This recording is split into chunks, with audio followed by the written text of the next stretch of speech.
1931년 일본은 만주를 침공하더니 1933년 국제연합을 탈퇴하고 본격적으로 전쟁에 뛰어들게 됩니다.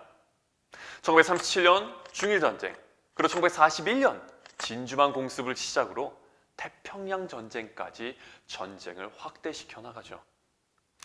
계속된 전쟁 속에서 일본은 결국 히로시마와 나가사키에 원자폭탄이 떨어지게 되면서 무조건 항복을 선언하게 됩니다. 이로써 우리 민족이 그토록 갈망하던 광복의 그날이 오게 된 것이죠. 하지만 광복의 기쁨도 잠시 우리 민족 스스로 통치하지 못하고 북측에는 소련군이, 남측에는 미군이 진주하여 삼파토선을 기준으로 나누어 통치를 하게 됩니다. 이 시기에 우리는 일본 적십자사와 분리된 우리의 적십자사를 만들기 위해 노력하게 됩니다. 그리하여 미군 정청의 승인을 받아 서울에서부터 제주도까지 뽑은 대표들로 구성된 조선적십자사가 설립되게 됩니다. 조선적십자사의 초대 총재에는 대한민국 임시정부의 부주석을 역임한 김규식이 추대되었습니다. 김규식은 적십자 인도주의 원칙에 부합하는 사업을 하고 동포들의 재난과 빈곤을 구제하는 데 앞장설 것을 알렸습니다. 그래서 조선적십자사는 국민보건운동의 일환으로 가정간호법을 여성들에게 교육시켜 위생관념을 갖게 하고 환자들을 간병하며 응급처치를 할 수 있도록 가르쳤습니다. 또 우리나라 최초로 응급구호법이란 책을 만들고 교육을 통해 국민들에게 사고를 당했을 때 의사에게 가기 전까지 임시처치를 하여 생명을 유지시킬 수 있는 방법을 알렸던 것이죠. 현재 우리가 CPR로 알고 있는 심폐소생술 역시 여기에서부터 시작이 되었습니다. 자, 또한 학생들이 중심이 된 적십자 활동이죠. 레드크로스 유스의 약자인 RCY 역시 국제적인 적십자 활동에 발맞춰 준비를 하게 됩니다. 하지만 이런 많은 활동을 펼쳤음에도 조선 적십자사는 국제적으로 적십자의 회원으로서 승인을 받은 상태가 아니었습니다. 그 이유는 앞서 이야기했던 것처럼 국제적으로 적십자의 회원으로 승인을 받기 위해서는 독립된 자주국가여야만 했는데 조선 적십자사는 미군정 하에 설립된 적십자였기 때문이었죠. 광복 직후 우리 민족은 스스로 정부를 수립하고 싶었습니다. 그런데 주변 열강들은 그것을 용납하지 못했죠. 그래야 우리나라 정부 수립 문제는 미국과 소련이 회의하는 이 미소공동위원회에서 결정하기로 했습니다. 그런데 미국과 소련이 그 당시 냉전 체제가 점점 고조되는 상황 속에서 결국 합의를 이루지 못하게 되었죠. 그래야 이 미소공동위원회는 무기 휴회에 들어가게 됩니다. 그래야 결국 미국은 우리나라 정부 수립 문제를 유엔 총회에 제출하게 되죠. 미국은 유엔의 감시 아래 남북한 동시 총선거를 실시하고 그 결과 정부가 수립되면 미국과 소련 양군은 철수하며 이러한 모든 절차를 감시 협의하기 위하여 유엔 한국 임시위원단을 파견할 걸 제안합니다.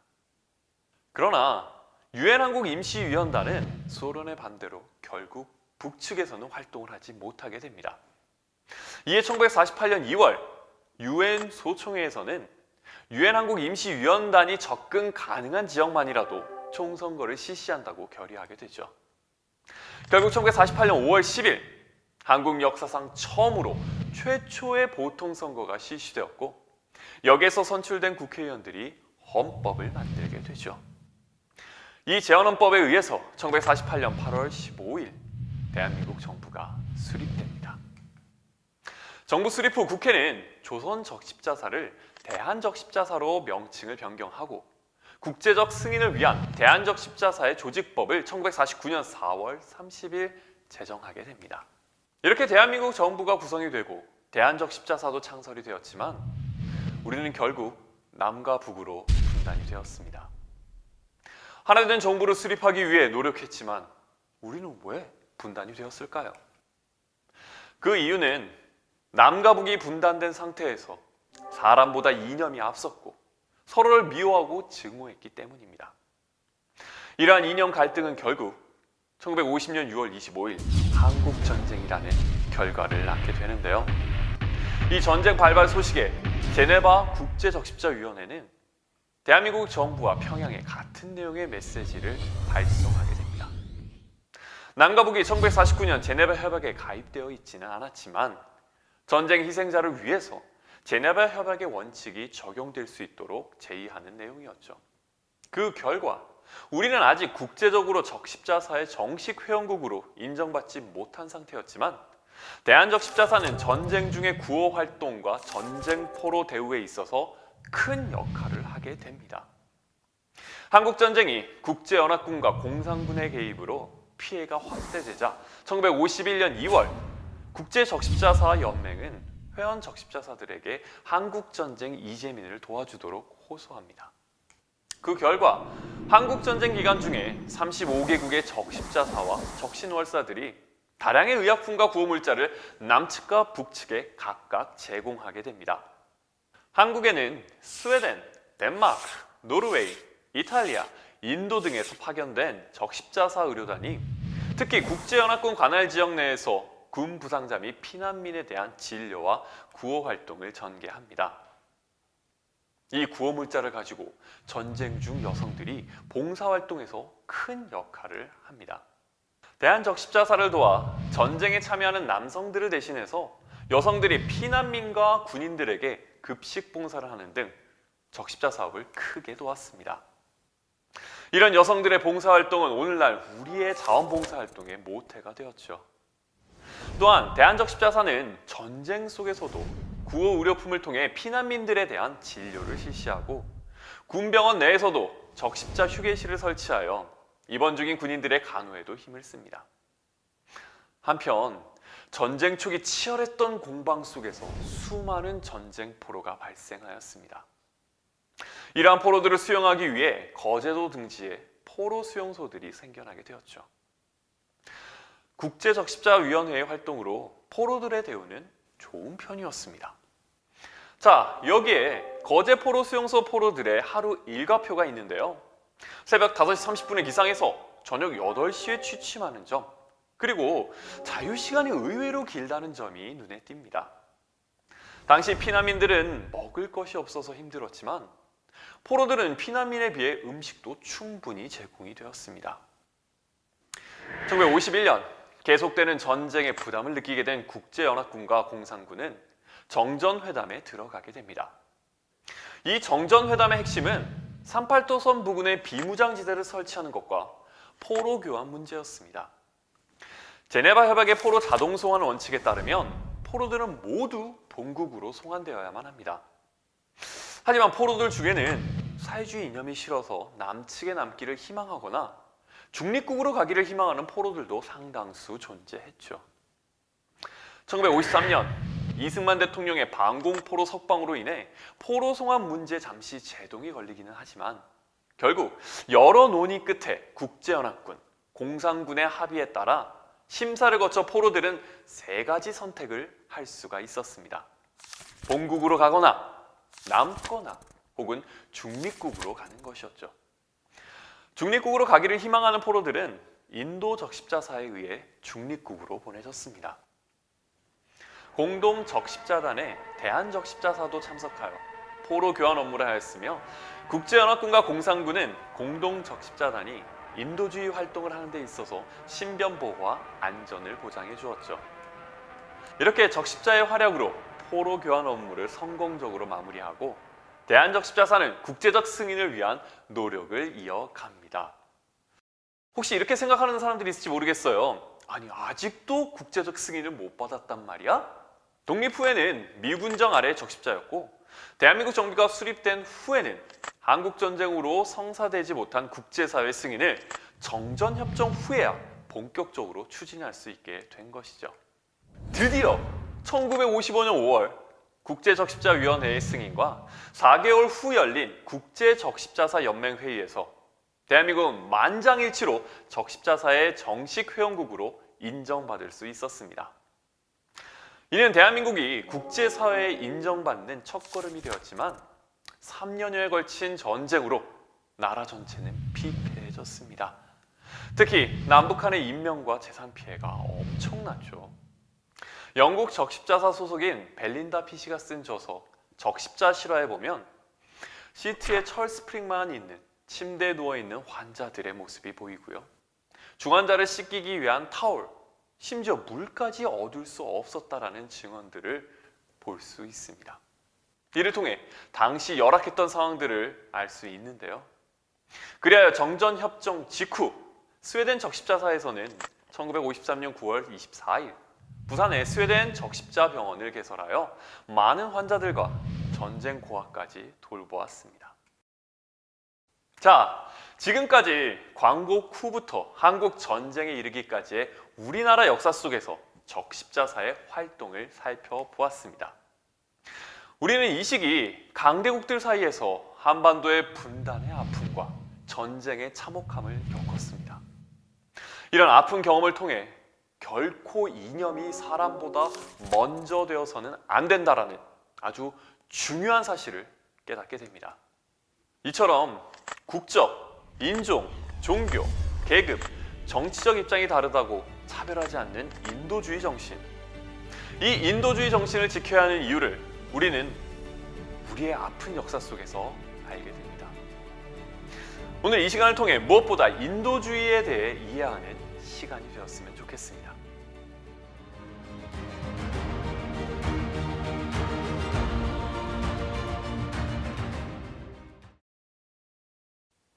혹시 쪼록이라는 말을 들어보신 적 있나요?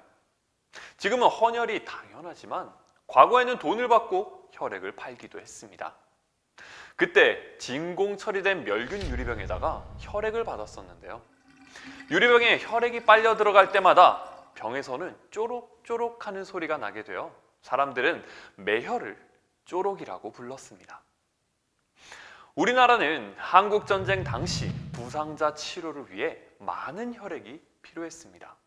하지만 우리에게는 혈액을 채혈하고 관리하는 시설이 존재하지 않았기 때문에 혈액의 대부분을 미국에서 들여오게 되죠. 그래서 미국은 한국 정부에 대해 한국 내에서 필요한 혈액을 공급할 수 있도록 국립혈액원 설치를 권유하고 일부 지원해주게 됩니다. 이로써 대한민국에도 국립혈액원이 생기게 된 것이죠. 하지만 당시에는 헌혈에 대한 인식이 없었고 혈액을 돈으로 사는 매혈이었습니다. 이 매혈로 인해 많은 문제점들이 발생했는데요. 아픈 환자를 둔 가족들에게 가서 돈을 요구하고 직업적으로 혈액을 파는 사람들이 생겨난 것이죠. 이러한 상황에서 학비를 벌기 위해 국립혈액원에서 체혈을 하고 돌아가던 학생이 갑자기 사망하는 사건이 발생합니다. 사망 원인은 반복된 매혈로 인한 만성빈혈로 밝혀졌죠.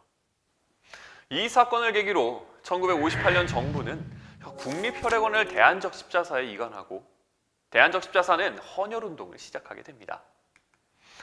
하지만 매혈에서 헌혈로 바뀌게 되면서 사람들은 헌혈을 하면 손해라는 생각을 하게 되었고 헌혈 참여를 이끌어내긴 힘들었었죠.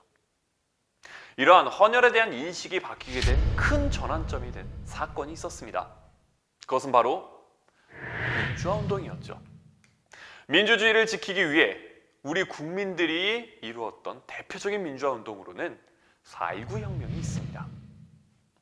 4.19 혁명은 1960년 3월 15일 치러진 부정선거로부터 촉발되었습니다.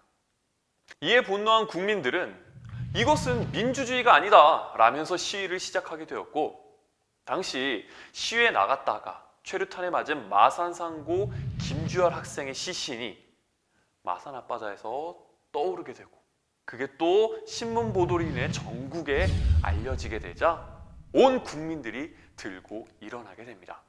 남녀노소 가릴 것 없이 민주주의를 부르짖으며 일어난 이 사건, 이것이 바로 4.19 혁명입니다.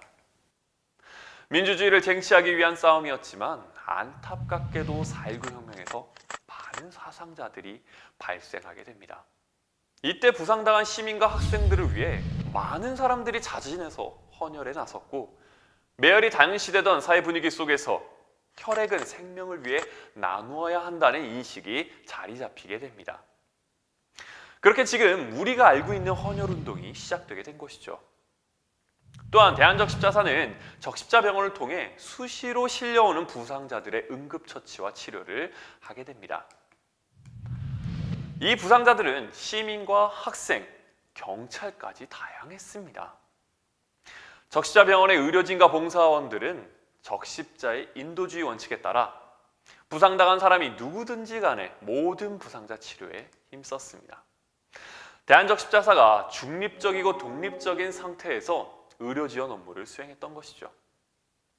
당시 청소년 적십자 단원들은 적십자에서 배운 생명의 소중함을 실천하기 위해 활발하게 봉사활동을 펼치고, 가정간호법을 배운 여성 봉사원들은 적십자병원의 의료진과 함께 간호를 도왔습니다. 4.19 혁명은 학생과 시민이 중심이 되어 민주주의를 위해 노력했던 사건이기도 하지만 국민 모두가 인도주의 활동에 도움을 줌으로써 대한적십자사가 더 발전해 나아갈 수 있었던 사건이었죠. 자, 이렇게 한국전쟁으로 인해 시작된 혈액사업, 매혈을 거쳐 오늘날의 헌혈운동으로 자리 잡게 됩니다. 이 헌혈운동은 1990년대에 들어서 성수대교와 상풍백화점 붕괴 사고와 같은 너무나도 가슴 아팠던 사회재난을 겪게 되면서 개인을 넘어 기업이나 단체들이 헌혈운동에 지속적으로 참여하게 되었습니다.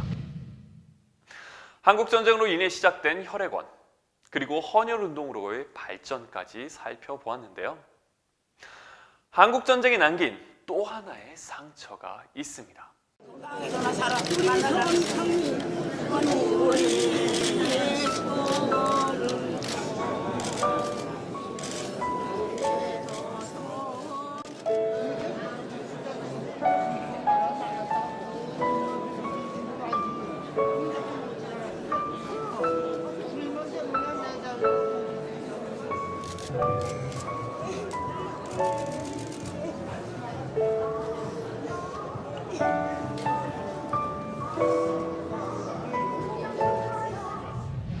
바로 이산가족이죠. 1970년 8월 15일 광복절 기념식에서 박정희 대통령 경축사를 통해 평화통일 구상선언을 발표하게 됩니다. 이 발표에 따라 대한적십자사는 이산가족 문제를 풀기 위한 남북적십자회담을 북한 적십자에게 제의하였고, 이를 북측에서도 호응하면서 1971년 판문점에서 남북적십자 예비회담이 개최됩니다.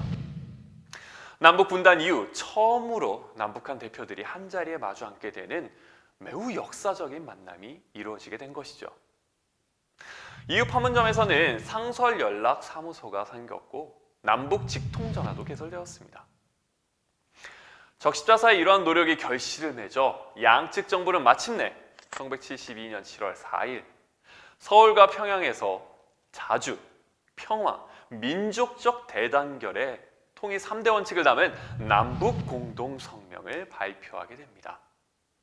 이는 남과 북의 통일을 위한 최초의 합의이자 평화 통일 원칙을 합의한 점에서 굉장히 의미 있는 사건이었습니다. 이와 때를 같이하여 대한적십자사는 남과 북에서 가족을 찾게 될 경우를 대비해 KBS와 협조하여 남쪽에서만이라도 먼저 이산가족을 찾아주는 사업을 벌입니다. 하지만 이렇게 좋았던 남북관계도 1976년 8월에 발생한 판문점 도끼만행 사건으로 인해 순식간에 얼어붙고 한반도는 일촉즉발의 긴장감이 치달았습니다. 이때 이후로 단절된 남북 간의 대화가 다시 시작하게 된 사건이 있었는데요. 1984년 9월 우리나라에서는 유례없는 폭우로 인해 서울, 경기, 충청 지역에 큰 수재가 발생했습니다. 나흘 동안 계속된 집중호우에 서울, 경기 지역에서만 9만 3천여 명의 이재민이 발생한 최악의 홍수였죠. 그런데 이때 뜻밖에도 북한 적십자사에서 연락이 왔습니다. 남한 지역의 수재민에게 구호 물자를 전달하고자 하니 대한적십자가 협조해 주시길 바랍니다 라고 요청해 온 것이었죠. 수해에 따른 구호와 복구 작업은 국민들의 단합으로 단기간 내에 마무리되었지만 대한적십자사는 남과 북의 대화의 물꼬를 트기 위해 북한 적십자사의 제의를 수락하게 됩니다. 이 일을 계기로 남북 적십자 회담이 다시 시작되었고 1985년 남북 이산가족 고향 방문단 및 예술 공연단 개최에 합의를 하여 역사적인 이산가족 첫 상봉이 이루어지게 됩니다. 그 뒤로 김대중 정부 때에는 우리 역사상 최초로 남북 정상의 만남이 이루어졌습니다. 여기서 남북 정상은 이산가족 문제 및 비전향 장기수 문제의 해결을 담은 6.15 남북 공동선언에 합의하게 되는데요. 이 합의에 따라 남과 북의 이산가족 상봉이 정례화되었고, 대한적십자사는 이전보다 더 많은 이산가족들이 만날 수 있도록 다양한 방법을 통해 최선을 다했습니다.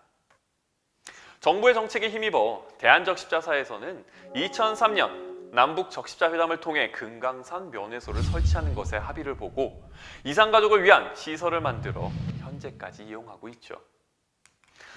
지금 우리는 이렇게 한반도의 평화를 바라고 있기에 현재 우리에게는 인도주의가 더 필요한 것이죠. 인도주의는 정치적인 영역을 벗어나고 또 국가와 국가의 관계를 떠나 작게는 개인의 행복에서부터 사회의 변화, 넓게는 세계의 변화를 위한 첫걸음인 것이죠. 다름을 인정하는 것, 조금씩 만남과 합의를 이루어가면서 더 평화로운 한반도를 위해 우리 모두가 노력했으면 좋겠습니다.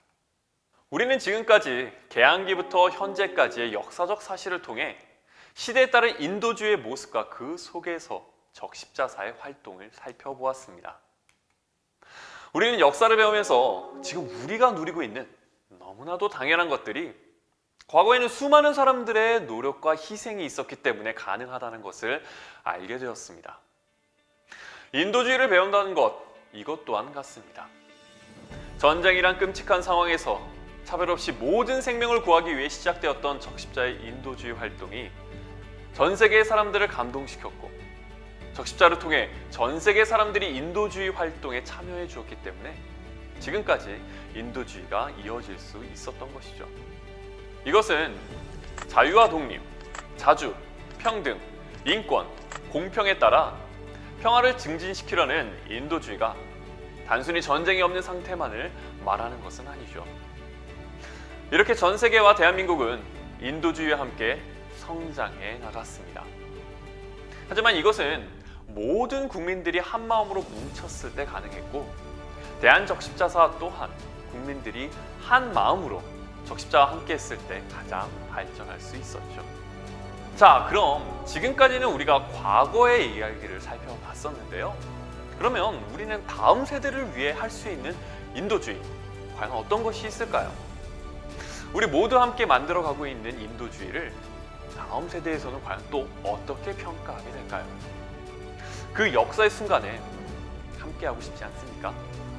그렇다면 여러분들은 지금 어떤 인도주의를 할 수 있나요?